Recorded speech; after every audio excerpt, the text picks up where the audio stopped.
Welcome to Tantrum House Studio D. I'm Kevin Delp. And I'm Melissa Delp. Today we're looking at The Last Garden.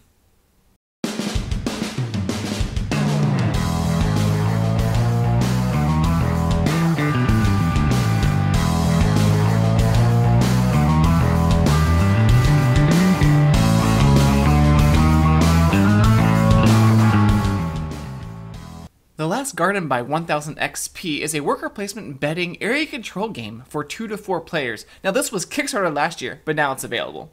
Players control robotanists and play cards to create a beautiful garden out of scraps and gems. At the end of a set number of days, whoever has earned the most favor will win.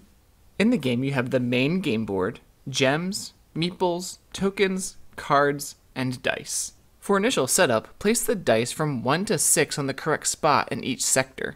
Then take 2 gems of each color and randomly place 1 in each sector. Players will take a specific number of Robotanist meeples and program cards based on player count. You begin your turn by playing a card from your hand. There are 3 types of cards, and each one shows which sector it affects. With place a gem onto the garden sector shown. Move lets you move a gem from the matching sector to any other sector. Spin lets you rotate a specific die up or down 1. 1s can become 6s, and 6s can become 1s. If the number on your card doesn't match any of the die faces in the garden, your card can be any number you want it to be. After you play a card, you place one of your Robotanist meeples.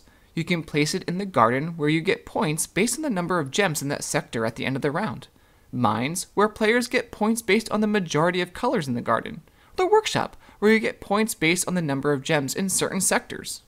You can also place in the lab, where you gain a one-time use tile for a future turn. At the end of the round, workers in the lab can be moved to an open spot on the board, sort of like using Waterdeep Harbor in Lords of Waterdeep.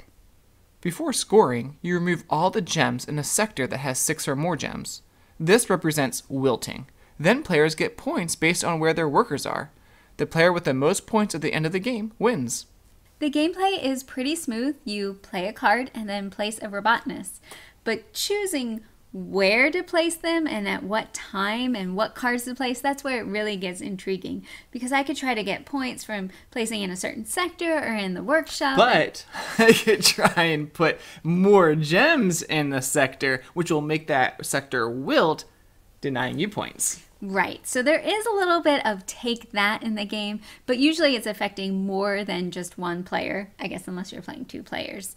So you can see where people have placed their Robotanist and where they're going to score, so you can affect that. So the theme of the game is this last garden in a post-apocalyptic world. I think that comes through in the art and design. You can see the sandy colors and the rocks on the board and this rundown workshop. And the Robotanists are also fun shapes.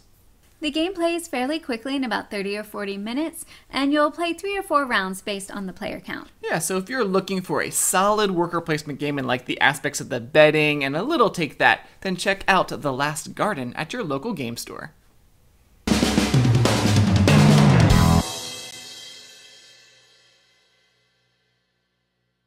Sorry, here's control Robotanist. I was like, I know that's not right. That's okay. The game. Oh, sorry. What? You looked at me. I was looking down, actually. Yeah. Okay, good. Yes. The player count. Yeah, so if you like a solid worker placement, if you're looking for